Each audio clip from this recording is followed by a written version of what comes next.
It's gonna be good, it's gonna be great, it's gonna be better, I can't wait. Making my move, live for the day, sing like a bird, fly like a plane. Come spill with me, Jenny D.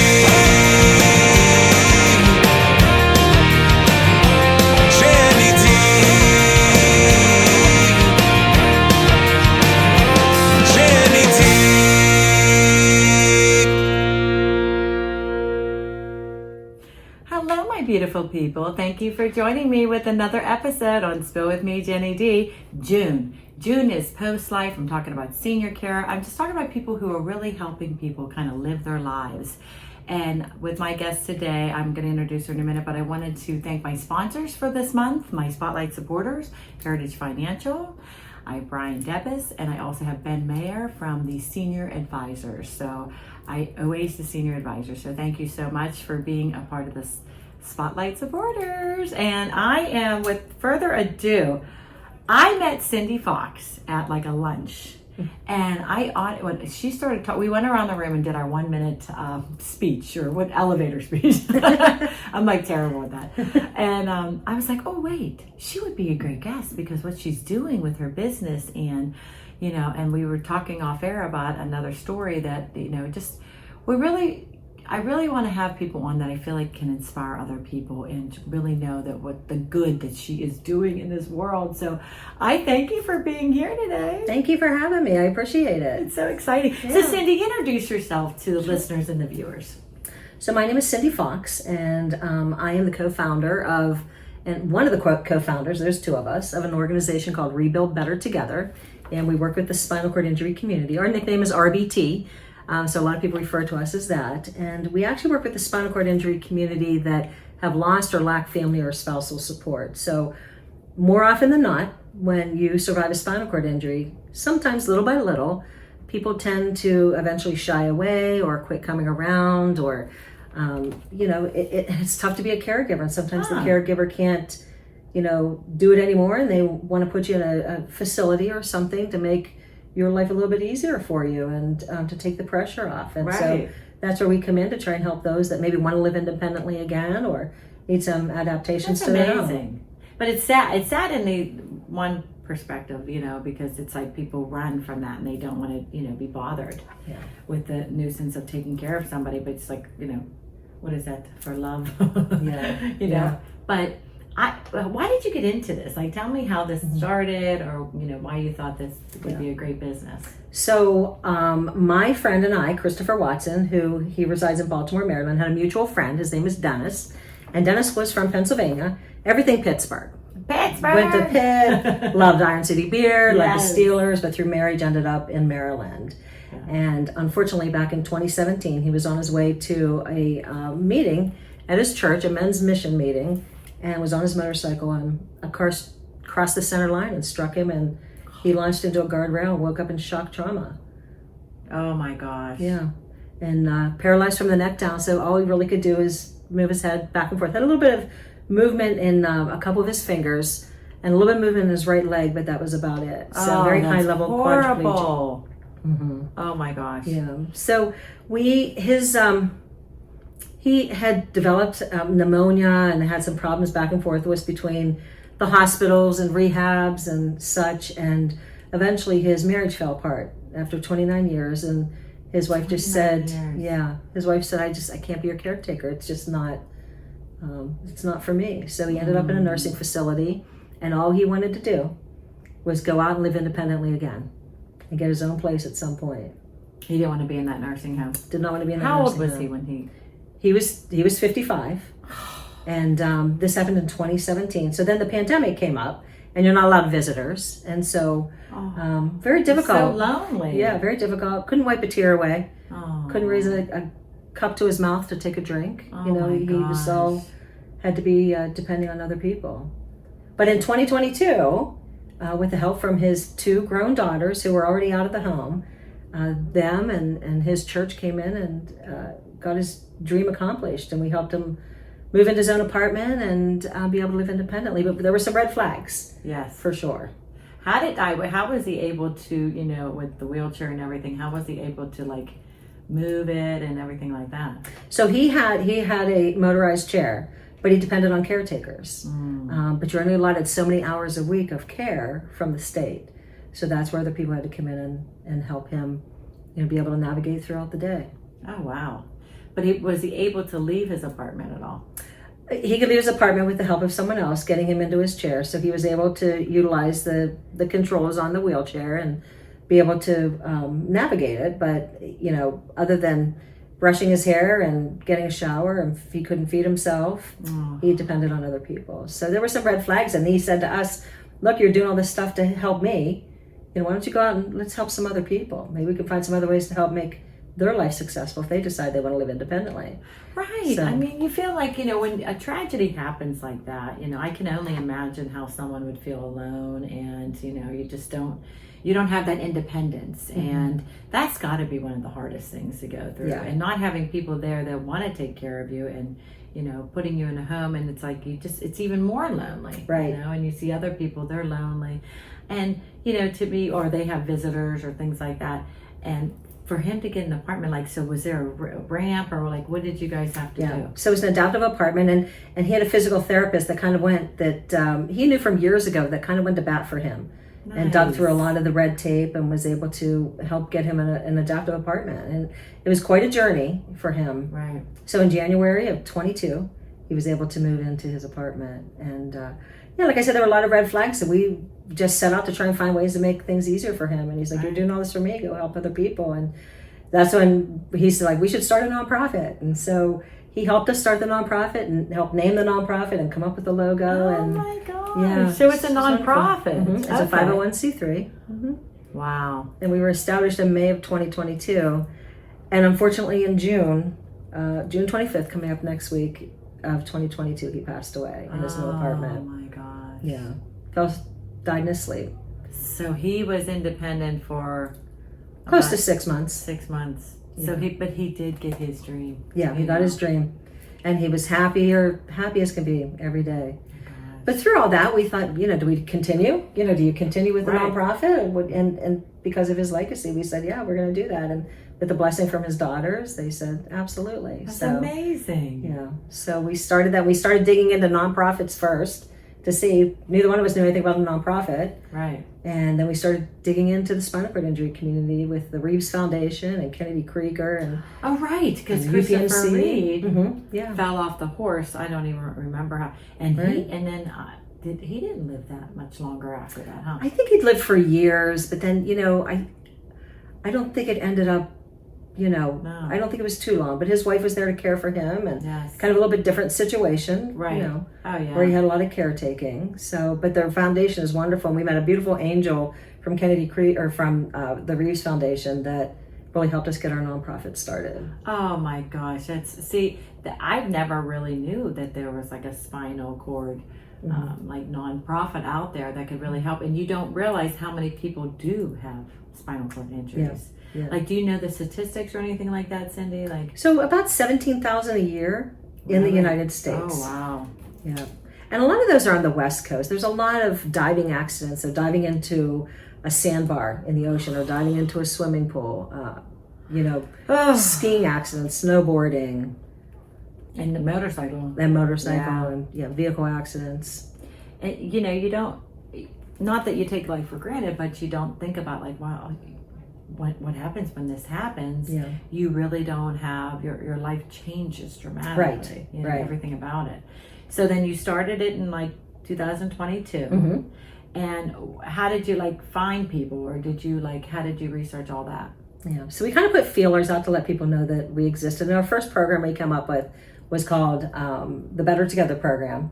And we put together bags of comfort, and they were just comfort items that we could go and visit someone with the spinal cord injury. And the comfort bags have neck pillows and blankets and supplements and snacks and gift cards and water bottles and just something to kind of make your day a little bit. Yeah. And so, you know, we have a lot of organizations and hospitals like UPMC or Encompass Health that will contact us and say, you know, we have a patient here with a spinal cord injury, and would you like to come and visit them? And so we go and provide this bag of comfort and a meal, usually lunch. Oh, no. And just let them know we're here if you want us to advocate for you. And usually that'll lead into one of our other programs. Right.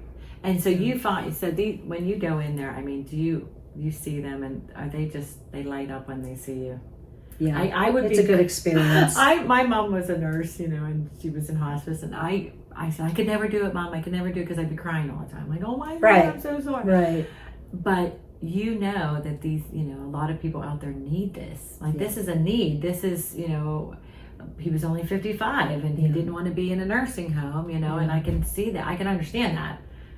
Because usually you think you're much older going into a nursing home, yeah. Yeah.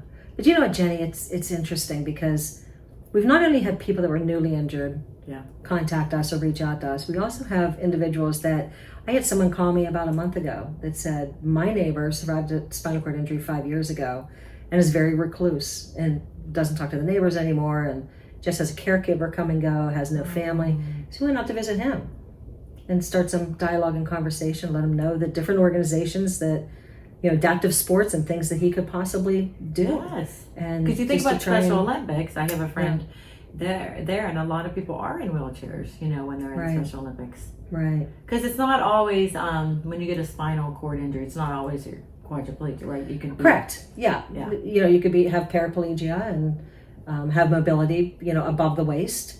And some are very high level with quadriplegia, so they can maybe just turn their head or have some use of their hands. Right. So, but I'll tell you what, there's some amazing people out there that, have quadriplegia and still get in a car and drive and really do activities. Oh my gosh, absolutely. Yeah, doesn't stop anyone. How did they? Wow, I didn't know they could drive. Oh yeah. So there's courses that you can take to get your driver's test again and have hand controls on your vehicle. Well, and now, oh my gosh, it's amazing. Cars that are they drive themselves. Yeah. They didn't have that back then. But it's amazing, the resilience. You've probably seen so many different scenarios. I thank God every morning when I wake up that I can swing my legs out of bed, so that I can go and help those that can't. You really have a new perspective in life. You just really think, oh my God, I should be thankful and blessed. And I always say that, like, why am I complaining? There's somebody out there that's having it worse. But seeing that and just, oh my gosh, I remember I was in college and one of the students, he dove in and he hit his head on the rocker, and he was in a wheelchair and he couldn't move his neck, like his neck was always up, but he had a control, like with his he was all over the place. Yeah. I was like, oh my gosh, I mean, walked, took the wheelchair, graduated, got his diploma. I was like, wow. Right. It didn't stop him. Oh, no. And he was so funny and so fun, he didn't take life and say, you know what, it's over for me. Yeah. And there's a lot of people like that, and that's amazing. Depression. And a lot of it is because you have that family support, or you have that caregiver, you have that stability behind you. Right. Many of those that we work with don't have that. And, we can try and get them into activities in the community and so that they see what is out there and what is possible. Right. It's almost like, when there's different things of groups of people that have gone through something, death in the family. I found like there's death doulas, there's places to go, there's like cafes. So I'm sure there's like I don't know if it would be like a member kind of thing where people have had spinal cord injuries that they can talk to each other or, kind of like help each other out. There's a lot of social media areas that you can go to, different pages on Facebook that you can join, and a big community of people that are there to help each other and give each other ideas and what worked for them and maybe what didn't work for someone else, so you can kind of skip those hurdles along the way. And there's different events like TRAS, which is an adaptive sports group in Pittsburgh. They have hand cycling, and they do tubing and adaptive water skiing. They're amazing. Wow. Yeah, they're amazing, and they get people out there, and the things that people can do are just that's incredible. It really, really is. They probably do a lot more than I. I was just going to say that. Yeah, much more active than I am. I'll tell you. So. I mean, you do see their strength, and it's that, like you said, the mindset of saying, you know what, I'm not done. I'm here. Yeah. I'm present. Like I want to enjoy life. And Jenny, I'll tell you a story, and you may know about this. We talked about it for a couple minutes, but you may have heard about this, and this is a story of major resilience. Jared Quinteros and Caralia, who 4 years ago, just a couple days ago, were hiking through Boyce Mayview Park when a 4,000-pound tree limb fell and struck them. He was from me to you away from her and couldn't get to her because his back was broken. And hikers came along and helped them, and he was in surgery and she was in surgery at the same time, and he came out of surgery still, alive but paralyzed from the waist down. His lovely wife Kara unfortunately passed away. Oh my God. Single dad of 2 kids instantly, but the community rallied around him. PJ Dick came in, and Lindy Paving paved a driveway right up to his front door because he didn't have a ramp. He would have had 26 steps to go up. Oh my God. Stambrowski Homes came in and raised the roof of his home to make it more, adaptable. And but Jared's an artist. He was a self-taught artist, and God spared him his hands. Wow. And so he still does amazing, beautiful artwork. JEQ Arts. JEQ Arts. Look it up. JEQ Arts. He's unbelievable, and he. Oh my gosh! I need to have him on. Yeah, he brings a lot of joy and love to people, and sometimes I don't think he realizes it. And but what a traumatic situation to go through, and so he's paralyzed from the waist down. I can't even imagine. Yeah. And I remember when this happened because we're in Pittsburgh, we're in South Hills, and I was like, was it storming? Like, how did this tree just fall at that beautiful time? Summer day? Yeah. It was just, it was one of those things where you don't know where you're going to be and you don't know what's going to happen. And for that freak accident to happen and for him to have to go through and see his wife, pass away. They had 2 young kids. 2 young boys. I think they were 10 and 12 at the time. And, he had, like I said, 26 steps to get up to his house from his driveway or from inside. And so when the community stepped in and helped him, thank goodness, because your home, if it's not adapted, it's not adapted. Right. He wouldn't even have been able to get his wheelchair in the front door because the doorway wasn't wide enough. So the community, like I said, pitched in and helped him, and it was amazing. But there's a lot of people that don't have that community support. Right. I believe they stayed he was released from the hospital, and they said you can go to a hotel or you can go home. But he couldn't go home at the time. Right, he's like, wait a minute, I can't. How am I going to go home? How am I going to fit through the door? And then if you have like a 2-story, like if you don't have a ranch, then you think about how am I getting up to my bed? Am I just sleeping in and his young kids, I mean, to put all that burden on them, they're young, they're in school, and things you don't think about. Right. He told me a story where he didn't have a roll-in shower. They had a bathtub. Oh. So he ended up, for the first 2 weeks he was home, used a garden hose out back. Oh my to get washed. So you don't think of those things. No. And it's so, the community came in and helped, and they put an adaptive bathroom in for him as well. So it was like a flat, like shower? Yeah. Is that how they do? Roll-in shower. Yeah. I didn't even think about that. Yeah. So he approached us and said he wanted to do a program in memory of his wife to keep her memory alive. And so we have a program called Kara. Kara, with her name. It's CAR? KARA. Okay, KARA. Yeah. Keeping all residents accessible. And it's for those that were in a similar situation as Jared. You have an injury, or you need a ramp added, or you need a doorway widened, or a roll-in shower. So we have that program that we keep her memory alive through that. And we do assistive technology now and home automation. So, to turn your heat on and off, or your TV on and off, or because you unlock can't and lock reach, your door. Unless I don't know if they even came up with this, but to go, up higher to reach anything in your cabinet, like cooking or anything. Right. How would you do all that? Yeah.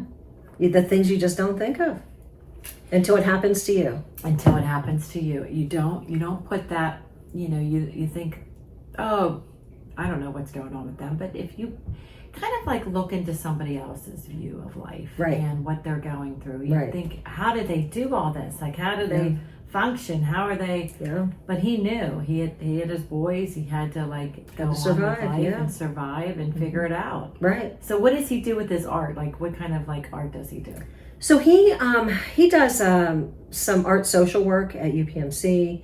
He sells his art. I know he's in a couple of art shows. I tell him all the time he needs to open an art gallery. Yes. I mean, he's amazing. He's absolutely amazing. He sells his art online. Wow. Yeah. Yeah, I definitely want to look this. So it's JEQ Arts. JEQ Arts, Yeah. and it's on. Here's a website. Yeah. .com. Okay. Oh Yeah. my gosh, I would It's love to see amazing. that. So yeah, and then look, it's like you started with Rebuild Better Together, and then it spun off to Kara. It's like, so all these things, like Cindy, all I see is like you are one of those guardian angels. You're helping so many people feel good about Well, there's a lives whole again. group of people Yeah. right beside me. Right. Our right. executive director, who's our other co-founder, and our board, and our amazing volunteers. Oh yeah. And our It takes oh my a gosh, team. and our donors. Gosh, can't do without the I donors. They know. are just beautiful people Yeah. that see our vision. And that's amazing. You're right. It takes a team. I have you here today as my guest, but I'm sure there's so many people behind the scenes that are just, Right. just dedicating their time Yeah. to help people. Yeah. I've had a lot of different nonprofits on my podcast, and I find that when I look at them, I'm thinking you are doing so good for the world, for the community, because you are putting yourself thinking, what if that was my loved one? What if that was me? We don't put ourselves in that way of saying, like I need to help people. And there's a lot of times where I would feel like, especially with so many nonprofits that I had on, I'm like, oh my gosh, I can't, like I feel like I can't help everybody. And then you get that, I'm a terrible person, I'm not helping. You get that kind of like feeling. It's just a little bit of a higher calling. Yeah. I truly believe that. But like I said, I lay in bed in the morning, the first thing I say is, good morning, God. Yes. Thank you today for letting me swing my legs out of bed. Right. So we can go help other people. So like, what do you do now? Like for someone that's listening or viewing this, what would they do how would they get a hold of you? So our website is rebuildbettertogether.org. Okay. And we're on Facebook as well, rebuild.better.together. And we're on Instagram. Okay. We have LinkedIn. You're in all So the we you're are, in all the social platforms. media. Yeah, that's the best way to get a hold of you. Yeah. If somebody's looking for care. Right. We started another program recently that I'll tell you about as well. That's Yes. interesting. It's called The Gift. And gosh.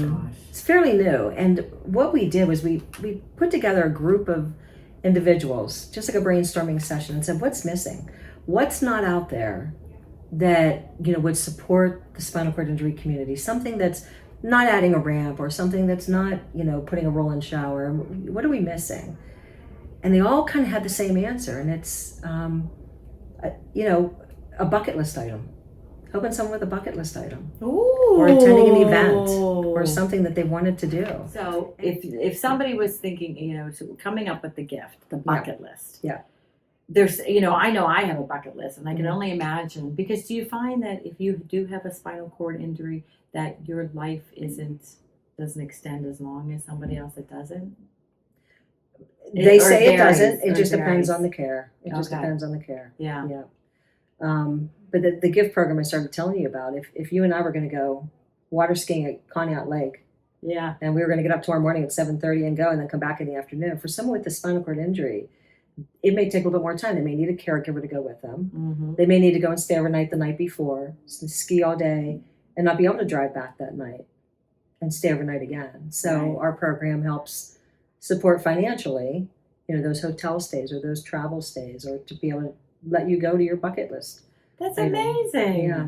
Yeah, because like some people might want to travel. Yeah, we have someone that wants to go see Fish, the band in Colorado, way. that applied for our grant that we just approved. But it's going to take him to fly to Colorado. But he has friends there, but their homes are not adapted, so he has to stay in a hotel. Yeah. So that's where we come in. So, And how does a hotel adapt to that? Is because they can get on the elevator, but they have to be able to use their hands. well, for the most part, unless they have a caregiver with them. Oh, that's true. Yeah. But still, I mean, and when you say ADA compliant, that's such a broad term. Not everything is really as accessible as what the minimum standards are, Right. that you're, as a business, that you're supposed to have. So some hotels aren't as good as others at that. Wider doorways, roll-in shower, but is the bed low enough to transfer onto? Oh, yeah. So there's a lot of things that, that they may say it's an ADA compliant. handicap accessible room that isn't really. So Yeah, you Yeah. have to really do your research and Right. really find out before Right. you even make that. I love the idea of a bucket list. I Yeah. think that was, that was great. I was thinking when you were talking about it, I was like, in my mind, it was like stirring, and I was thinking, oh, like social gatherings or being around Yeah. people, like, because, some of them could be alone and they Sure. just have a caregiver come in and out and that's it. Sure. Like when we were talking about the one friend that passed away. Right. So, to me, like that, like having a social outings, going places, going to the concert, Right. doing things like that. Yeah. It's As able-bodied, we sometimes take things for granted that we can just, get up and go. right. So that's why we started the gift. So I feel like, you've only started this, 2022? 22. So We just 3 had 3 years. years, correct. I feel like it's just going to keep growing. Like there's going to be more things coming up with, the Cara, you're coming up with the gift, you have these other like aspects, like kind of like they're shooting off of what you're doing. Well, our ultimate goal is to build homes, adoptive really? homes. For those like Dennis who want to live independently again. We'd like to build adoptive homes that, I love that. have 4 bedrooms, one for each, person that has a spinal cord injury, and then a caretaker room. They'll have 24-hour service, Oh my a god. familial setting to be able to give them that home life again, a great room, a therapy room. So that's our ultimate goal. So we're hoping that within 5 years we'll be able to break ground on that. I love So- that, Cindy. I'm so wow. Yeah. Because I thought, because you have so many ideas and you guys are doing so much. So the end goal is to definitely have these homes Yeah. that are adaptable, that are accessible for somebody with a spinal cord, and Right. to be together and to have a caregiver and to have a therapy room. Right. Because they have to go to therapy, right? Right. A lot. Yeah. Oh yeah, that's true. And sometimes that because of insurance, therapy's cut off or becomes out of pocket. Ah. So And who can afford that after all your medical bills? right. That's terrible when that happens, and I can't imagine like somebody saying, "Oh, sorry, your medical care doesn't take it. Right. We're done trying to help you." It's like, oh my gosh. Mhm. Yeah. Because you want them to get stronger, their mobility and what they're Right. doing, and it's just like it's almost like you don't want to give up on them, but you don't have a say sometimes, because you don't have the authority to say, "Oh, we'll take this." Right. Yeah. Exactly. So that's got to be Exactly. hard. So you have 3 years now. How many do you think that you have helped, like in the last 3 years? I mean, you can give me Yeah. a rough estimate. So altogether, I think our number is like 68 now. Oh wow. Yeah. So we visit people with the bags of comfort. And like I said, usually that'll end up rolling into one of our other programs, like the Cara program. Yeah. But we probably visit people with bags of comfort maybe 2-3 times a month, which is nice. Do you, And stay in touch, and a volunteer will, if they want to see us again, and we let them know we're here. If you want us to come and bring you lunch again, or Yes. chat, or take you to the park, or take you out to lunch, we'd glad to so do this that. is this is something that you guys developed here in Pennsylvania. Mhm. So this hasn't branched out to any other states yet, huh? Just Baltimore, Maryland. We just opened up. We just launched Baltimore, Baltimore. Maryland. Okay. About a month ago. So you have 2 locations. We have 2 now. locations. I feel like it's going to spiral into a lot of states because it's not just Pennsylvania Right. that people are going through this, and come up with building these homes to just really make them have a better life. And Yeah. I can't even imagine like not being able to go back to your home because Right. it's just not. There's nowhere to Yeah. go. There's those. Oh my gosh, Yeah. I can't. I just think that like everything that you're doing and your organization is doing, your nonprofit, is really like inspiring to me. Thank you. I really do. I really appreciate that, Cindy. So like have you ran into any complications or anybody that's like, really like, no, I don't, a lot of negative or. We've had a couple people that were negative and just don't, I think sometimes people haven't accepted their injury yet, and so we just let them know we're here if you need us. Yeah, it's a mindset. So, yeah. It's one of they probably don't. It's hard to take that all in. Yeah, I can it only is. imagine. It is. how And we that- don't push anyone. We just let them know we're here. So, Yeah. and we get calls from, like I said, from neighbors. We get calls from, people that refer individuals to us that say, hey, I met this person that I think really could use your help, or this person needs a ramp, or this person needs a lift. And, their insurance won't cover it, or they've exhausted their insurance. Oh my gosh. And then you find the people that are helping with that. Mhm. Who did you say was building the homes, or built the home for, That helped revamp Jared's yes, home. Jared's home. Stambrowski Homes, Okay. which is in Bridgeville, and PJ Dick. Wow. PJ Dick they were amazing. Lindy Paving is part of their organization, and Lindy Paving came in and they poured that concrete driveway all the way up to Jared's sidewalk so he could go right into his front door. That's amazing. We Mm-hmm. just in our neighborhood, our community, I saw there was an older couple that lived in this home in the corner, and you could tell they needed some help. Mm-hmm. All of a sudden, the neighbors, we have like this kind of Facebook thing where the Peters neighbors all talk to each other. Sure. And they're like, he can't leave his house. He's in a wheelchair. Yeah. And they're like, we need to put a ramp in. Sure enough, The community comes together. Yeah, they That's come beautiful. together. They got a ramp. He's Yeah. able to. That's go so in and beautiful. out. Yeah. And We have a it's- gentleman that we work with that is somewhat recluse, doesn't want to come out of his house, doesn't want to go anywhere to do anything. And so we decided to take the outside and make it beautiful for him. His yard was Yeah. very run down and had a lot of issues with some pieces of his property. So we planted some flowers and pruned some trees and fixed his fence. And so at least he's looking out, and then maybe that depression fades a little bit, and we can get him to go outside At and least sit on the porch and Yeah. enjoy the fresh air. Exactly. exactly. Because So- that's, like you said, we take that even for granted, just being outside. I mean, it's Right. a little hot right now. Right, right. So maybe Right. the air conditioning's better. But yeah, it just becomes like, there's so many things out there to help people. Right. And I feel like, with, RVT, with Rebuild Better Together, I feel like that nonprofit is going to be in so many other states, because there's so many other people out there that are probably listening nationwide. So they may be listening saying, well, I wish this happened in my state. Yeah. So for them to, would they be talking to you and your other co-founder and the executive board to see if they would be able to do other states? It's something eventually, Yeah. once we grow, that we'd like to do that. There are some other organizations in other states, like the Triumph Foundation on the West Coast is amazing. And Andrew Skinner, who runs it, he is paralyzed as well and started that nonprofit many, many years ago. But he does a lot on the West Coast. Live to Roll is another organization out in California. So there are some organizations in other states that we do refer people to, and they refer individuals to us as well. So we do have that, relationship. Oh, I love So- that. Yeah. And that's what you need, Yeah. and that just knowing that there's other organizations out there to help. Yeah. And it's almost like when you've gone through it, like how your friend, Dennis, Mhm. yeah, like Dennis, what he went through and Right. what he saw was like, all right, listen, I'm going through it. I know what Yeah. it feels like, watching him and seeing all the difficulties that, you knew that we got to do this nonprofit. We got to help, our friends out. Yeah.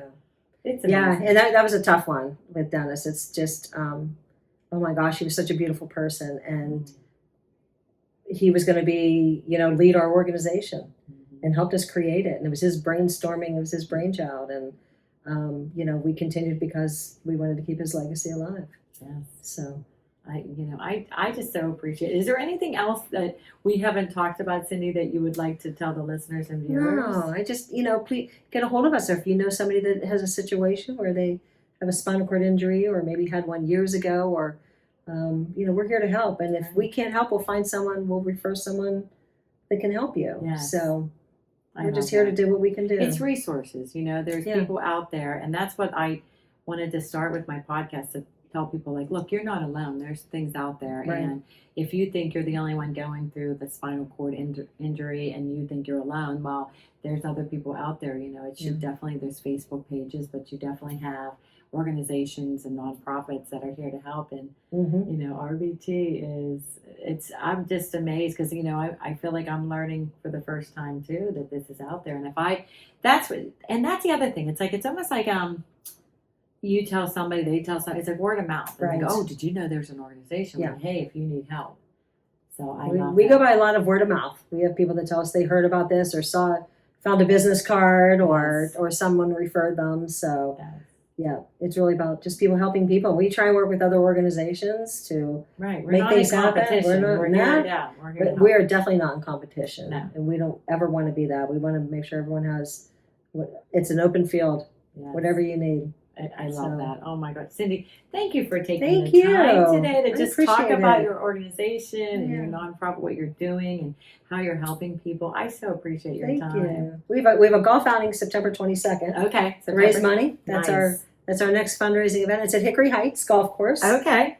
up the road, not too far away. And Yeah. Sam Deep, the owner, I didn't know if you know that he was a professional golfer who was in an accident himself, who has paraplegia. Oh my gosh. Yeah. No, I didn't know that.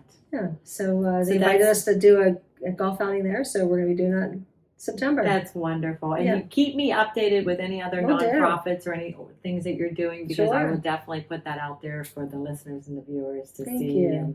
and be a part of. And if they can't make the golf outing, send me some information. Sure. There's a way they can donate through Yeah. that as well. Jenny, thank you for having me today. Oh, Appreciate it. listen, I just love meeting people like you that I feel like and what everybody that's behind you and doing all Yeah. this, for everyone. There's an army of us There definitely trying to does. help. We're a small army, but Yes. we'll do whatever we can. And that's what it takes. Yeah. It takes like-minded people to say, you know what, come on, we're doing this together. And this is what I love about the world we live in, in our communities, that we are not just going to sit back and let people suffer, Right. and live alone and be Yeah. depressed. Because I know Yeah. when sometimes, I was a broadcast major, so sometimes Mhm. watching the news, I'm just like, oh my gosh. But Yeah. it's the world. It's happening. Yeah. So we have to face a lot of things controversy, a lot of things that have hurdles, but Right. you know. Well, we feel blessed to be able to give. Yes. Well, thank you so much. Thank you so much. I appreciate it. Thank you for being on Yeah. Spill with me, Jenny D. Yeah. Take care. Come spill with me. Come